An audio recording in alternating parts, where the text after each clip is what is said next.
Halo guys, lanjut lagi kita Battle to the Heaven. Ketika Medusa melihat ke atas, pakaian gadis kecil itu nampak bergoyang dan seekor ular kecil 7 warna keluar dari balik bajunya. Ular itu melingkar di atas lengan gadis kecil itu saat dia mendesis dan menjulurkan lidah ularnya.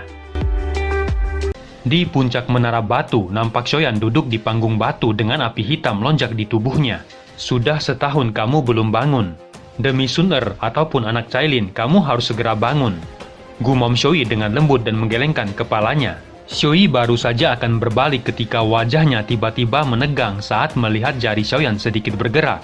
Saat ini cukup banyak murid Pavilion Bintang Jatuh yang berkumpul di tempat pelatihan dekat Gunung Menara Batu. Mulen berdiri dengan tangan di belakang punggungnya. Wajahnya agak tegas saat dia mengawasi murid yang berlatih. Matanya sesekali akan beralih ke Gunung Menara Batu di mana Xiaoyan berada. Senior Mulen, gunung di belakang sudah ditutup selama setahun. Apa senior tahu kapan itu akan dibuka lagi? Tanya seorang murid di belakangnya. Sepertinya guru pun tidak tahu masalah ini, kata Mulen menggelengkan kepalanya. Ketika mereka semua bersiap untuk kembali berlatih, seluruh gunung nampak bergetar. Getaran yang tiba-tiba ini segera menimbulkan keributan yang cukup besar.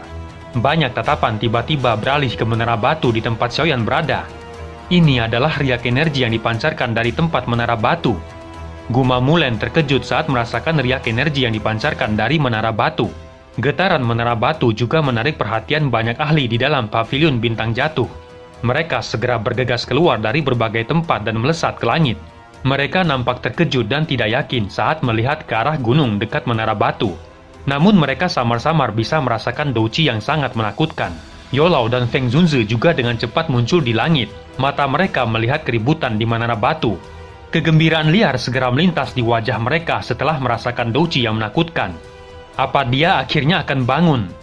Gumam Xioi dengan kegembiraan dan keterkejutan lonjak di wajahnya saat merasakan douci yang kuat yang terus merembes keluar dari tubuh Xiaoyan. Api hitam yang menyelubungi tubuh Xiaoyan tiba-tiba menyebar ke seluruh menara batu. Xioi ragu sejenak sebelum bergerak dan bergegas keluar dari menara batu karena suhu yang sangat tinggi dari api 3000 membakar. Api hitam yang menembus menara batu tiba-tiba meledak. Akhirnya berubah menjadi naga hitam raksasa yang meliuk-liuk dan menutupi seluruh menara batu. Naga hitam tiba-tiba meraung ke langit menyebabkan langit menjadi terdistorsi. Pilar besar kekuatan bintang berkumpul di langit sebelum akhirnya menembus penghalang spasial dan mendarat di tubuh naga hitam. Kekuatan bintang yang besar itu seketika diserap tubuh naga hitam menyebabkan tubuhnya tiba-tiba memancarkan gelombang cahaya yang sangat terang sebelum akhirnya menembakkan cahaya yang menyilaukan ke segala arah. Di saat yang sama, Xiaoyan perlahan muncul di atas kepala naga besar yang meliuk-liuk di depan banyak tatapan tertegun. Ini adalah douci seorang Dojun. Orang ini terlalu menakutkan. Dia benar-benar berhasil menembus kelas Dojun. Gumam Mulen bergetar saat dia merasakan kekuatan Dojun yang menyebar. Itu memang Xiaoyan, kata Feng Zunzi kegirangan. Yolau tersenyum dan mengangguk dengan kegembiraan melonjak di matanya. Anak kecil ini memang beruntung. Dia bahkan telah menerobos kelas Dojun, kata Feng Zunzi tersenyum. Jika bukan karena kekuatan cahaya bintang, kemungkinan perlu 2 tahun untuk menerobos, kata Yolau tersenyum. Sementara semua orang tertegun. Naga besar yang meliuk di langit perlahan menghilang dan Xiaoyan akhirnya muncul di depan pandangan semua orang. Apakah ini kekuatan Dojun? Gumam Xiaoyan saat merasakan kekuatan yang menyebar di dalam tubuhnya. Dia mengulurkan tangannya dan mengepalkannya. Seketika ruang di depannya tiba-tiba menjadi tertekan dengan cara yang aneh. Bahkan tubuh seorang dojong yang kuat akan hancur berkeping-keping. Senyuman perlahan muncul di wajah Xiaoyan saat dia merasakan kekuatan doucinya yang luas. Beberapa sosok segera melintas dan muncul di samping Xiaoyan. Kamu akhirnya bangun, kata Feng Zunzi seraya menepuk pundak Xiaoyan. Terima kasih Feng Tua, kata Xiaoyan tersenyum dan menangkupkan tangannya. Kamu harus berterima kasih pada gurumu. Dia kurang beristirahat selama 1 tahun ini, kata Feng Zunzi melambaikan tangannya. Xiaoyan menoleh ke arah Yolau yang tersenyum di sampingnya saat mendengar itu. Untuk sesaat dia tidak bisa berkata-kata. Beruntung kamu sudah bangun. Tidak perlu memikirkan masa lalu, kata Yolau tersenyum. Xiaoyan juga tersenyum saat mendengar itu. Dia dengan cepat menenangkan emosi di dalam hatinya dan melihat tubuh Yolau yang ilusi sebelum berbicara dengan cemas. Guru, aku saat ini telah menelan 3 jenis api surgawi. Aku sudah memiliki kemampuan untuk membantumu memperbaiki tubuh. Masalah memperbaiki tubuh tidak mendesak. Yao Chen telah kehilangan cukup banyak inti energi spiritual sebelum memurnikan tubuhnya. Kita harus mengisi kembali energi ki spiritual yang hilang. Jika tidak, kekuatannya tidak akan meningkat, kata Feng Zunzi. Energi ki spiritual, gumam Xiaoyan terkejut. Jiwa-jiwa yang ditangkap oleh sekte jiwa akan diambil ki spiritual mereka. Ki spiritual ini adalah kehidupan jiwa. Setelah ki spiritual hilang, itu akan menyebabkan kerusakan besar pada jiwa. Ekspresi Xiaoyan langsung tenggelam saat mendengar itu. Dia segera teringat rantai hitam yang mengikat Youlau saat itu. Rantai itu sebenarnya digunakan untuk menyerap energi ki spiritualnya. Bagaimana kita bisa mengisi kembali ki spiritualnya? Tanya Xiaoyan dengan ekspresi serius.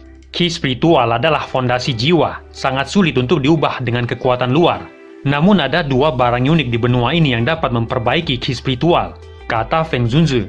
Dua yang mana? Kata Xiaoyan buru-buru bertanya. Buah bayi jiwa dan jamur surgawi naga spiritual. Sayangnya kedua barang itu sangat langka keberadaannya.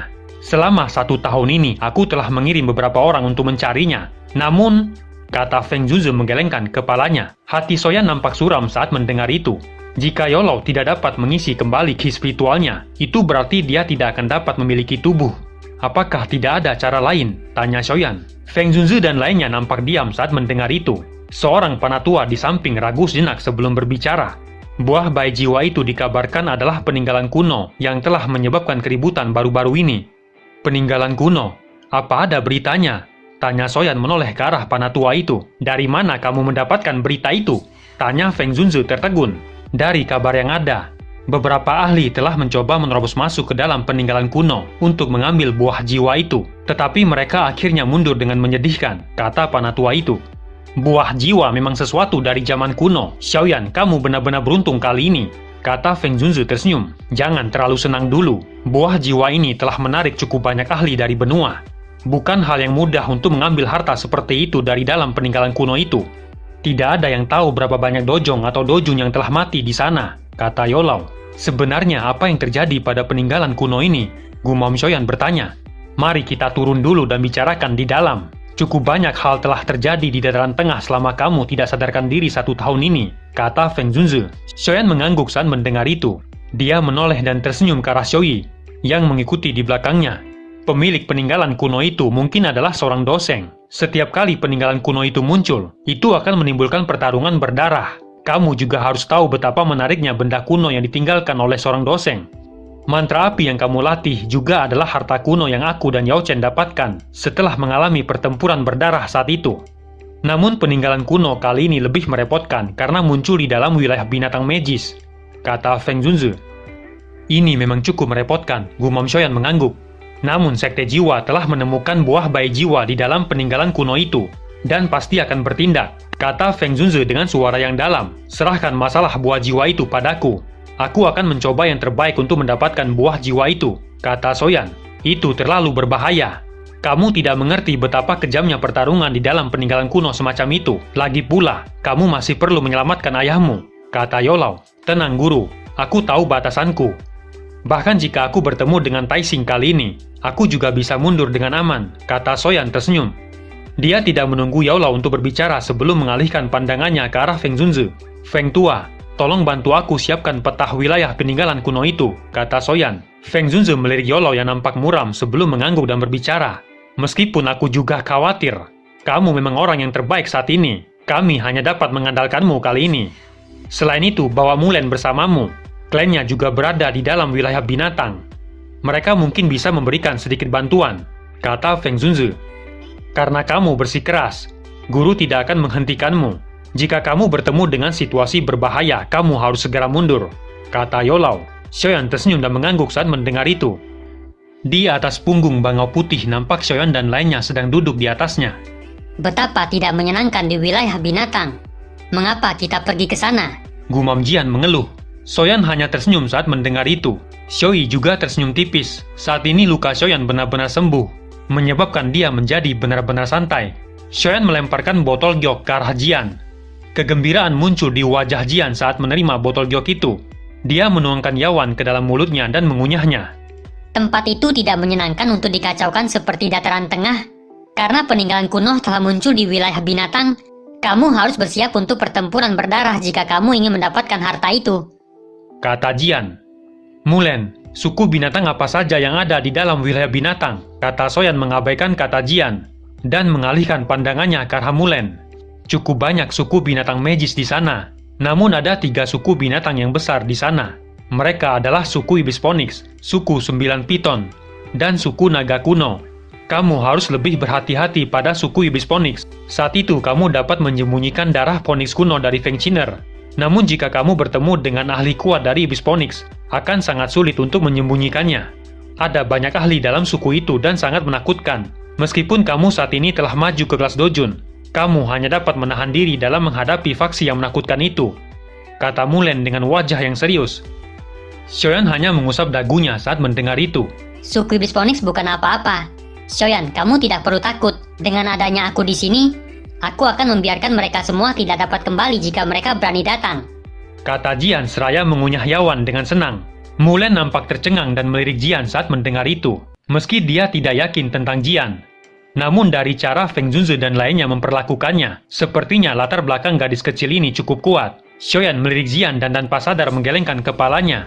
Meskipun Jian adalah suku naga kuno, namun dia masih terlalu kecil untuk menakut-nakuti suku Iblis Phoenix hanya dengan mendengar namanya.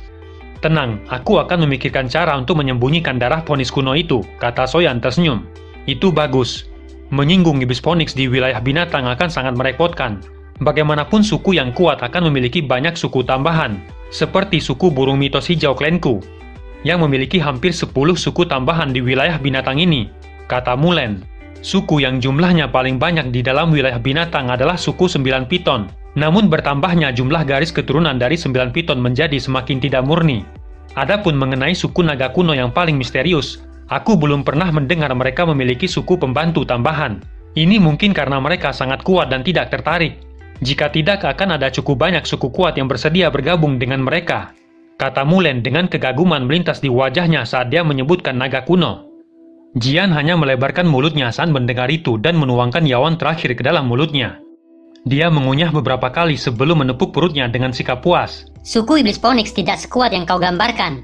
Ada juga beberapa binatang buas yang kuat namun tidak menunjukkan kekuatan mereka. Apalagi semuanya memiliki garis keturunan dari zaman kuno. Jika leluhur Iblis Phoenix kuno masih ada, mereka mungkin masih layak untuk sombong.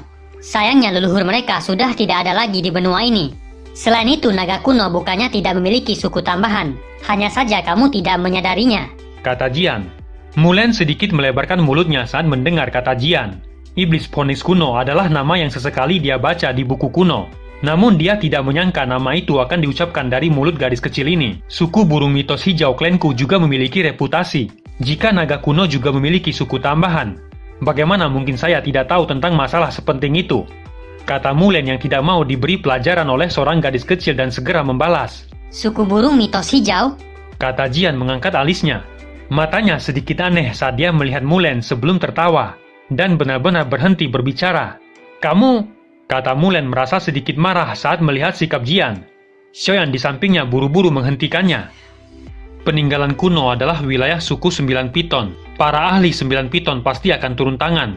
Pada saat itu pertarungan besar pasti akan terjadi, kata Mulen sedikit marah ketika melihat wajah Jian yang tidak peduli. Dia langsung duduk dan menutup matanya. Jian mengabaikannya. Dia menggunakan Xiongjan di sampingnya sebagai sandaran dan tertidur. Setelah beberapa waktu terbang, mereka akhirnya tiba di pegunungan binatang magis. Banyak sosok yang terbang melintasi langit dan bergegas menuju pegunungan ketika mereka baru saja sampai. Kita sudah sampai di pegunungan. Ada 2 panatua di sini. Kita harus bertemu dengan mereka dulu. Apa yang kamu katakan? Kata Mulen. Xiaoyan mengangguk sedikit saat mendengar itu. Mulen mengeluarkan batu giok setelah melihat Xiaoyan mengangguk dan dengan lembut menghancurkannya. Sesaat kemudian seorang panatua meluncur dari pegunungan dan muncul di atas kelompok Xiaoyan. Panatuahu menghela napas lega saat melihat kelompok Mulen yang datang. Panatuahu, apa yang terjadi? Di mana Panatuaci? Kata Mulen terkejut ketika dia melihat penampilan Panatuahu yang nampak kusam. Keberuntungan Panatuaci dan saya tidak buruk. Kami menemukan puncak gunung yang berada di dekat peninggalan kuno. Namun saat akan memimpin beberapa murid untuk membangun kemah, kami bertemu dengan orang-orang dari Paviliun Petir Angin, kata Panatuahu dengan marah. Paviliun Petir Angin. Gumam Xiaoyan mengangkat alisnya saat mendengar nama musuh lama. Mereka berani menyerang. Sepertinya mereka menjadi semakin sombong dengan mengandalkan hubungannya dengan suku Iblis Phoenix, kata Mulen dengan marah. Tidak ada pilihan. Kali ini ketua pavilion petir angin, Lei Junju yang telah datang sendiri, dan kami berdua langsung disingkirkan. Bahkan Panatuachi telah terluka oleh mereka. Saat ini beberapa murid sedang merawatnya, karena itu saya datang sendirian, kata Panatuahu yang wajahnya menunjukkan ketidakpuasan. Sikap sombong dari pavilion petir angin telah menyebabkan dia menjadi sangat marah. Mulen mengerutkan keningnya dan menoleh ke arah Xiaoyan. Guru berkata bahwa kamu akan bertanggung jawab atas segalanya di sini, kata Mulen dengan lembut. Panatuahu menoleh ke arah Xiaoyan saat mendengar itu, dan menangkupkan kedua tangannya dan berbicara dengan hormat. Kamu pasti murid pribadi dari ketua pavilion. Kepala junior Xiaoyan bukan? Aku Panatuahu menyapa kepala junior. Panatuahu terlalu sopan. Panggil saja aku Xiaoyan, kata Xiaoyan tersenyum dan melambaikan tangannya. Dia melirik Mulen yang menatapnya dari belakang. Mari kita pergi dan melihat Panatuachi dulu, kata Xiaoyan. Aku akan memimpin jalan, kata Panatuahu mengangguk dan memimpin jalan. Xiaoyan, apa yang harus kita lakukan? Pavilion petir angin sama sekali tidak memberikan wajah apapun. Jika kita tidak melakukan apapun, kemungkinan besar kita akan menjadi lelucon orang lain, kata Mulen dengan lembut. Xiaoyan hanya tersenyum tipis dan tidak mengatakan apapun. Namun melihat senyuman itu, Mulen merasa sedikit tenang. Dia tahu jika Xiaoyan tidak akan diam saja. Semua orang mengikuti Panatuahu melalui pegunungan yang luas. Saat ini pegunungan telah menjadi ramai dengan manusia yang padat dan berisik sepanjang hari. Setelah melewati pegunungan beberapa saat, mereka akhirnya berhenti di sebuah bukit kecil. Ada 20 murid pavilion bintang jatuh yang menjaga bukit ini. Namun saat ini mereka terlihat cukup tertekan dan geram. Hal ini disebabkan oleh pavilion petir angin yang telah mengusir mereka. Kembalinya Panatuahu menyebabkan perhatian semua murid tertahan. Ketika mereka melihat kelompok Mulen dan menjadi sedikit bersemangat, mata mereka segera berhenti pada Xiaoyan. Mereka sudah lama mendengar tentang Xiaoyan yang telah menimbulkan keributan di Menara Batu. Kepala junior, maafkan aku karena tidak dapat menyambut kedatanganmu, kata Panatuachi yang agak pucat dan terbatuk menangkupkan tangannya ke arah Xiaoyan. Xiaoyan perlahan berjalan mendekati Panatuachi. Dia memeriksa tangan Panatuachi dan memeriksa luka-lukanya. Cederamu cukup serius. Siapa yang menyerangmu? Tanya Xiaoyan. Ketua Pavilion Petir Utara, Fei Tian, kata Panatuachi. Xiaoyan terkejut saat mendengar nama itu. Dia mengeluarkan pil obat dan menyerahkannya pada Panatuachi. Ada berapa banyak dojun di pihak mereka? Tanya Xiaoyan. Hanya Lei Junju saja, kata Panatuahu. Xiaoyan sedikit mengangguk saat mendengar itu sebelum berbalik dan berjalan di depan mata semua orang. Ayo pergi, saatnya menghancurkan tempat mereka, kata Xiaoyan.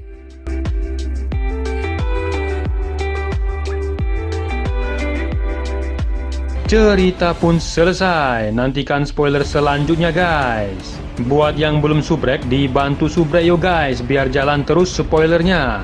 Buat yang udah subrek, mudahan dilancarkan rezekinya. See you and ciao.